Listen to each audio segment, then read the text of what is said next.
That's the new girl. It's her first day. Some people say there'll be trouble. Some people saw trouble coming right from the start. Good morning, Dad. Morning, Miss Wright. Got a rush. Cat knocked over the alarm. Careful on the turn.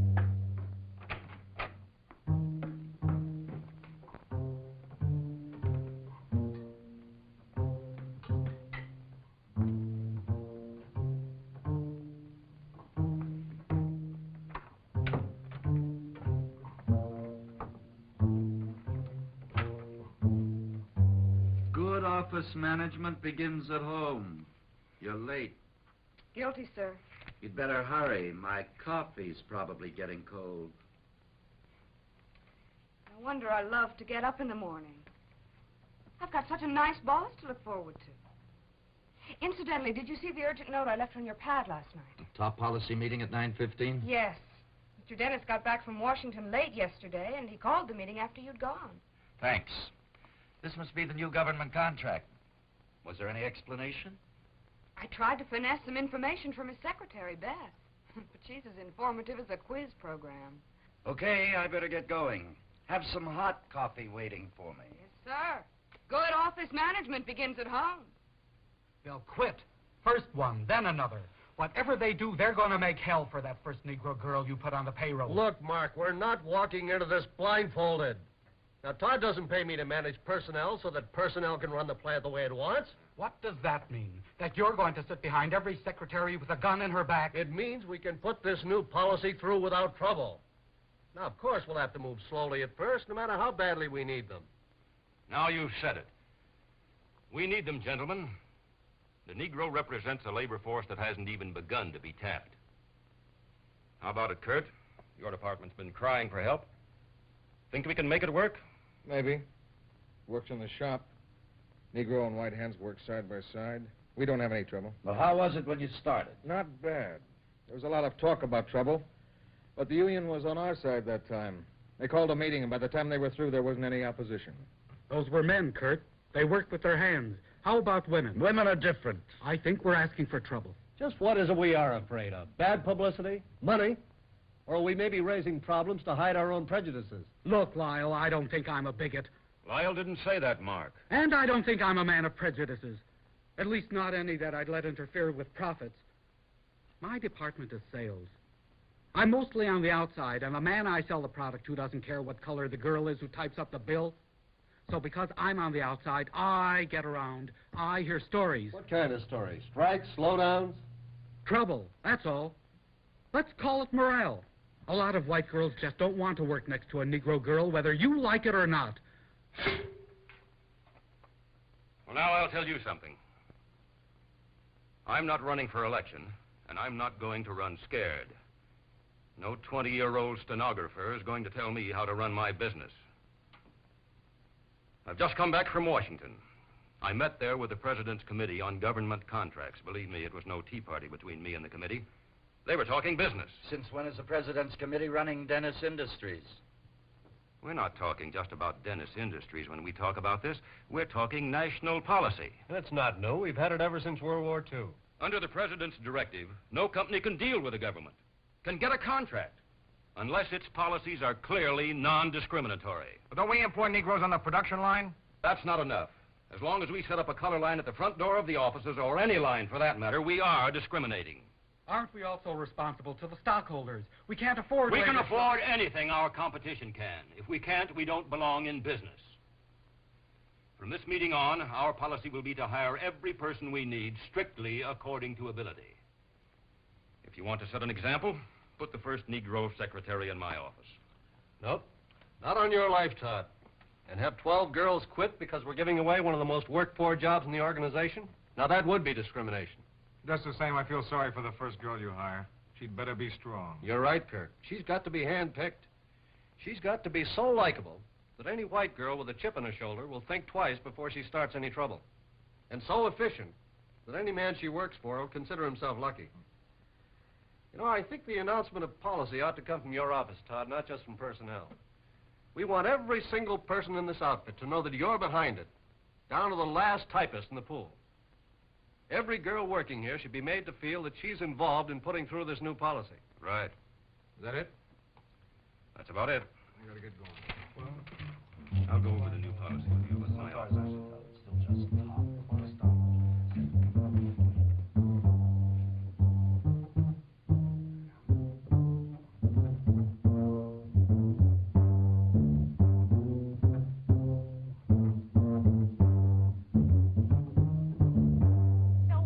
Going to do? They've got to live too. Who said they don't? Oh, take it easy, you two. It hasn't even happened yet. I tell you, I know it for a fact. I got it on the best authority. Right from the horse's mouth.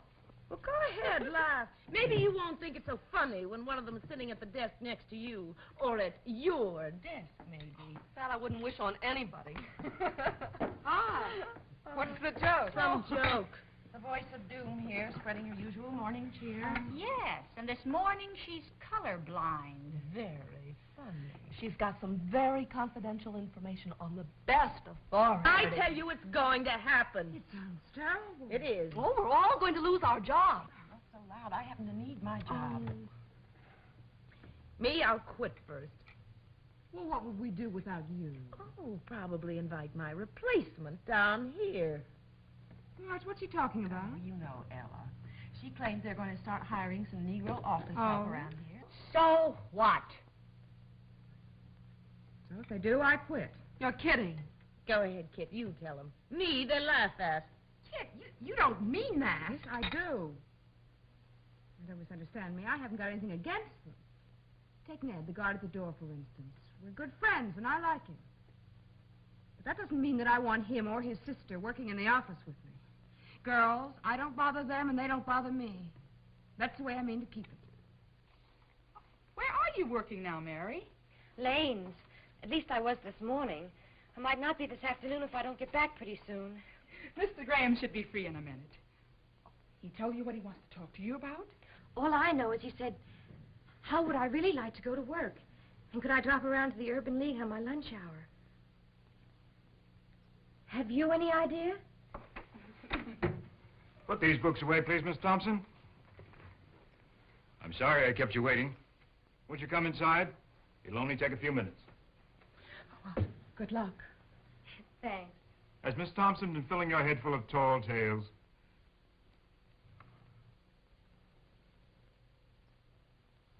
Won't you have a seat, please?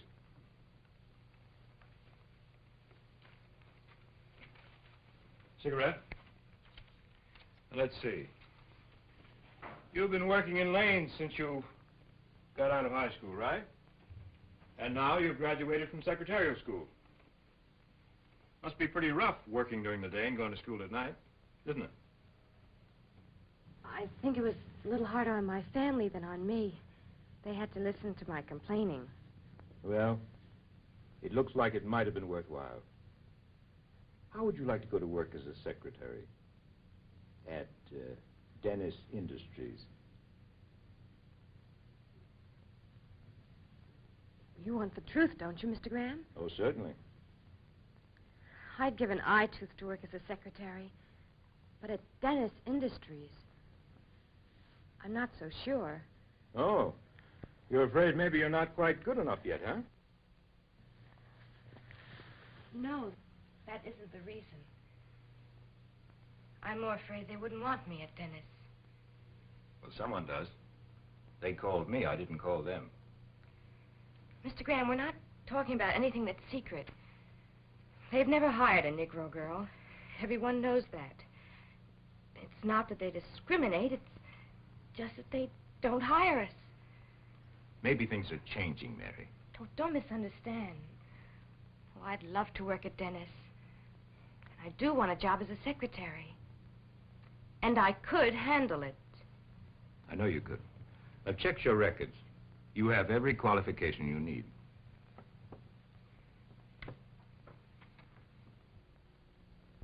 Now, let me bring you up to date. Last week, the personnel department of Dennis got in touch with every employment agency in town. It told them that beginning immediately, Negroes were to be hired on the Dennis office force. Really? Yes, really. They also called up the Urban League and asked us to help them over the hurdle. Sounds as though they're serious. They are serious. They've already started to map a long-term educational plan so that the schools around here will know exactly what kind of help they need. Well, they've approached every organization in town and asked for their assistance.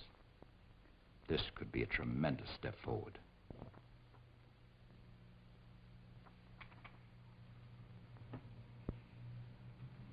But what about me? Suppose I do go up for the job. The personnel department can't make the people like me. They can't tell the other girls that, well, that you're as good as they are? No, they can't. But they can give you every chance to show you are. Mary, right now they need us. And we certainly need them. If we don't take the chance when it comes along, it may not come along again. We have everything to gain. You have everything to gain. and nothing to lose except a job. And about 10 feet of pride. It's a funny thing, Mary. Once someone offers you a choice, you can't ever go back to the way it was before. If you don't try, when you go out of here, you'll find your pride has shrunk to 10 inches. If you do try, well, if you do try, you may have something to be really proud of. What do you say? All right. I'll try. Good girl. Well, how's the crusade for freedom at Dennis Industries coming? There's a girl coming over from the Urban League tomorrow morning. When she's through with personnel, I'd like you to have a talk with her. Sure, I'll be glad to have a talk with her. You know, talk isn't enough in a situation like this, Will. You mean you people upstairs are really serious about this? Let me point out one thing to you, Will. Dennis Industries does a lot of business with the government. Fine, and we turn out a good product. And the law says fair employment practice. It never fails. Up on cloud 19, the VIPs decide to work a miracle, and then the little wheels downstairs have to start grinding. Are you against hiring Negroes? That's not what I said, Lyle. Oh? What did you say? That I'm only an office manager. I can't make a hero out of Todd Dennis. Nobody asked you to do that. All you have to do is to follow company policy. And lose half the girls in the office while I'm doing it. Have you lost any yet? Not yet, but there's muttering. Yeah. I heard one of the girls say she'll quit as soon as we hire a Negro. For your information, she happens to be the most popular girl in the office. If she quits, it could start an exodus that would make the one out of Egypt look like a quiet Sunday afternoon. If she decides to quit, I'd like to know immediately. Anyone else, for that matter. Lyle, I tell you, it won't work. The girls won't stand for it. Okay, Will, you tell me why. Oh, come on, don't be naive. You know the reasons as well as I do. Well, what? The washrooms, for instance. You know what I mean. Now, what do these same girls do when they go to the restaurants and the movies? Just suffer? So they have no choice. Well, they won't have a choice here from now on. Now, look, Will, we've notified the unions and asked for their cooperation. No trouble there. Every department head has made it official all the way down the line. There's a memo out in black and white so that everybody can see it. And we agreed that the best way is to make a definite stand from the top down. Well, you'd think we were living in the dark ages. When are people going to realize that this is the 20th century in the United States of America? With freedom and liberty for all. Yeah, exactly. That doesn't say anything about working where you don't want to. Are you telling me you want to quit? Oh, I probably won't have to. My job will just disappear into thin air along with the rest of the staff. You know, I don't understand you, Will. I've talked to every man in a responsible position here at Dennis. Most of them wonder what all the fuss is about. Few admit they don't like the idea of a Negro secretary, but they're willing to go along with the idea. Well, go ahead. Try them. But you keep on saying it won't work. I wonder if you know how you really feel. Well, I'll tell you. You know those signs you put up in the plant? Equal economic opportunity? Well, you can wallpaper the whole building with them, but you can't change the facts of life. I've got to get home. What time is it? I don't know. Well, if this girl tomorrow morning passes all those tests, It's your job to place her in one of those openings you've been complaining about for so long. See you later. We're very lucky to find someone with your qualifications, Miss Newton. Thank you. You passed those tests with flying colors. Well, as a matter of fact, I thought I'd be too nervous to hold a pencil. All that's left is the physical, just routine. I'll have my secretary fix an appointment with the medical office. Kit, would you just alert the medical office that Miss Newton will be down in about half an hour? And now you'd better meet the man you'll probably be working for. Mr. Nelson, may I ask you a question? Would it be possible for me to have an assignment in the accounting department? Why? Well, to tell the truth, there's a girl in there from my class at high school. We're not friends exactly, but I thought it might make things... Miss Newton, as a new employee at Dennis, I think you ought to know our rules. We don't give favors. We don't give preferential treatment. I'm sorry, I just thought it would make... We stick to our word. Every employee is treated solely on his merits, for better or for worse. Oh, I see. And now I'll take you down and introduce you to Mr. Harden. As soon as I can. You have to wait. That's all I can say. All right, goodbye. You the gentleman who's been complaining about the lack of office help? You don't get someone to sit at that desk pretty soon, you'll have to dig me out from all this paperwork. I have somebody for you right now. You better have 4 hands.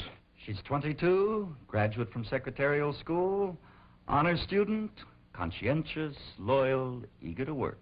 Go on, I don't believe it. She's outside. Would you like to meet her? Sure, bring her in. And tell her to have her pencil sharpened so that we can get started. Miss Mary Newton, Mr. Kurt Harden. I think you'll find your work cut out for you. How do you do? How do you do? You should have seen his face. He just looked at me like he couldn't believe it. Like he couldn't believe it. What did he say? He said, "How do you do?" He said it twice. And then he turned around and went back to his desk and said he'd see me tomorrow. Well, what did the other guy do then? Mr. Nelson? Yeah. He smiled like there was some sort of a joke. And then he took me down to the medical office. Did anybody say anything about you being the first colored girl in the office? They didn't have to. You could see it in their faces. The way the girl in Mr. Nelson's office looked at me. Maybe you just imagined all of it. Well, that's a crazy thing to say, Mama. Why should she imagine it? It's the truth. You just don't understand. Yes, I understand. You may not think I understand, but I do. You think I can't understand because I'm your mother and I'm older, but I do.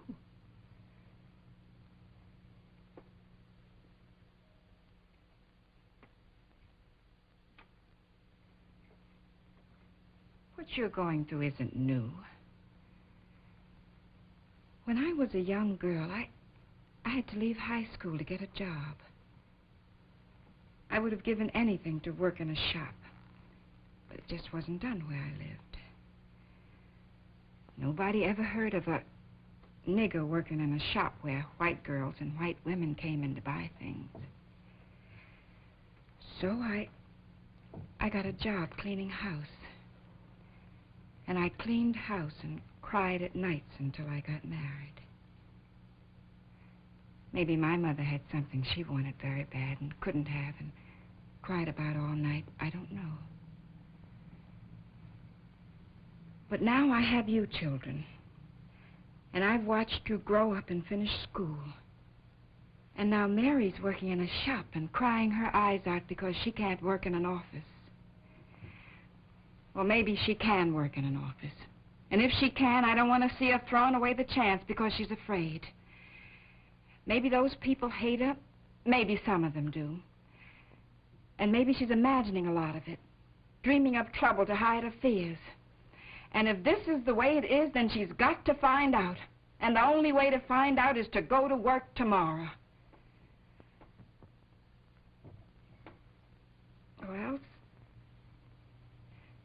When she has her own kids, she's going to have to watch them get hurt and cry and be afraid. And she'll always wonder if she couldn't have suffered it for them and maybe made their lives a little easier. The way I sometimes wonder now.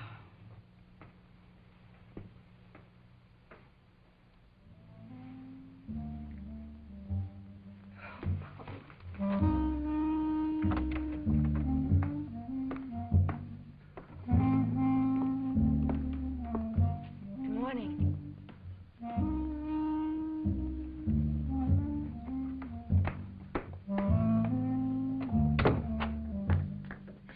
Mr. Nelson, Yes? I'm resigning. Seriously? Seriously. Okay. I appreciate your getting here on time to tell me. You know exactly why I'm quitting. I think you may receive a personal invitation from Mr. Todd Dennis of Dennis Industries to present your case to him personally. That it should come to this. Tell him I'd like to see her right away. Let's squash this. And get Lyle Ross on the phone. Oh, Beth. May I ask you a personal question? Of course. Where do you stand on all this? You've heard the policy discussion. How do you feel? Well, honestly, Mr. Dennis, I wonder where everybody's been. I mean, doesn't anybody in this company read the newspapers or go to the movies? I think it's about time we woke up. You can be a great help to us right now How? by giving the new girl a chance. By making sure that she gets a chance. You mean by being especially nice to her? No, not especially nice. Just plain, ordinarily nice.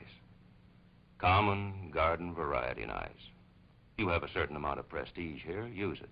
Well, I wouldn't want the other girls to think I was doing it just because I was the Now, boss. look, don't you start being frightened, too. Think about it. It's not an order. Just a random comment on humanity.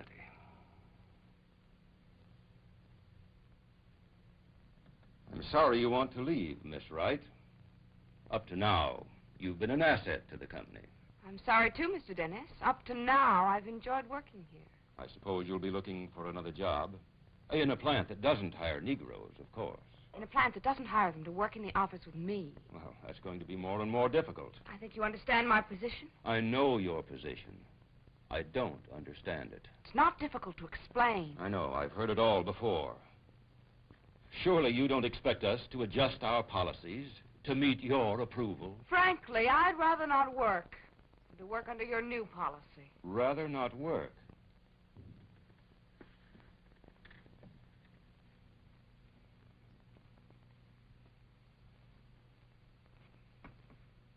Well, you're lucky. How do you mean? Lucky you can afford that alternative. I can't afford it. Neither can most of the people working here. Look, Mr. Dennis, I just don't understand why my leaving has suddenly taken on such importance. I wish I felt flattered by all the attention, but I'm afraid I don't. Well, the fact is, your leaving the company is much more important than a personal matter. For me or for you. I'm not going to even attempt to argue with your prejudices. I know that in a few minutes here, I can't change whatever has made you think the way you've been thinking for a lifetime. But if you don't mind, I'd like to put the shoe on the other foot. You're a popular girl here, probably with good reason. What you do, quitting that is, may set an example for a lot of other girls who can't afford your independence. I'm responsible for this company. That means I'm responsible to the stockholders, to the people working here, to myself, even to the whole country, indirectly. And it's too late to crawl back into a shell. I'm afraid I don't understand, Mr. Dennis. Miss Wright. What, Mr. Dennis? I'm going to ask you to stay on here at Dennis, in spite of how you feel. To give this girl, to give yourself even a chance to find out if we're right.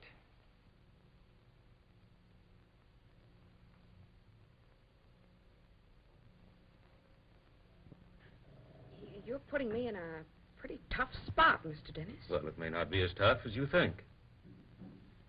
You're making it awfully difficult to refuse. It would have been so much easier if you just bawled me out.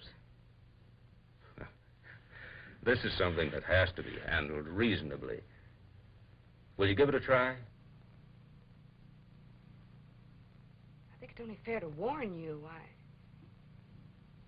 I may do all the wrong things. You may be sorry if I stay. Well, every day I'm in business, I'm taking chances. I'm willing to take this one.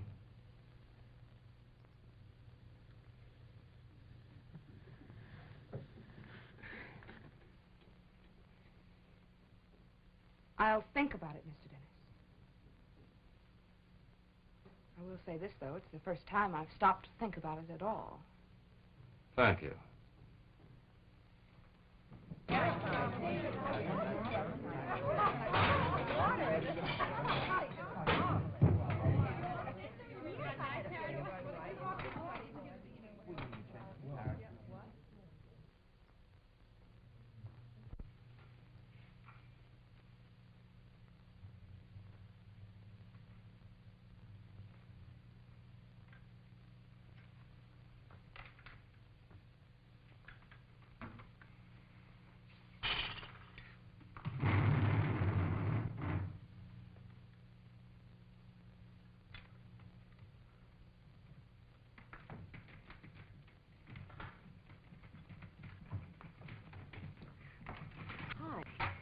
I'm Miss Merrill. Hello, Mary. The secretary's usually over here. Won't you join us?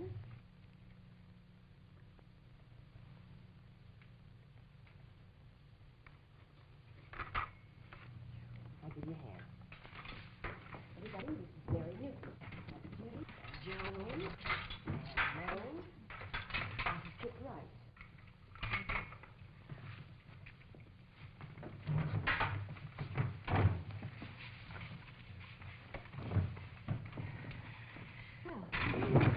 Are you?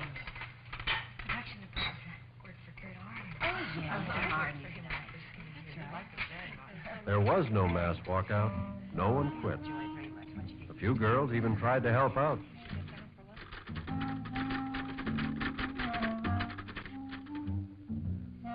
Resentment turned to curiosity.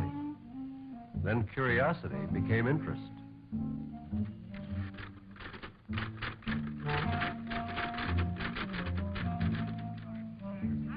In time, Mary was no longer the new girl, and new girls no longer meant trouble.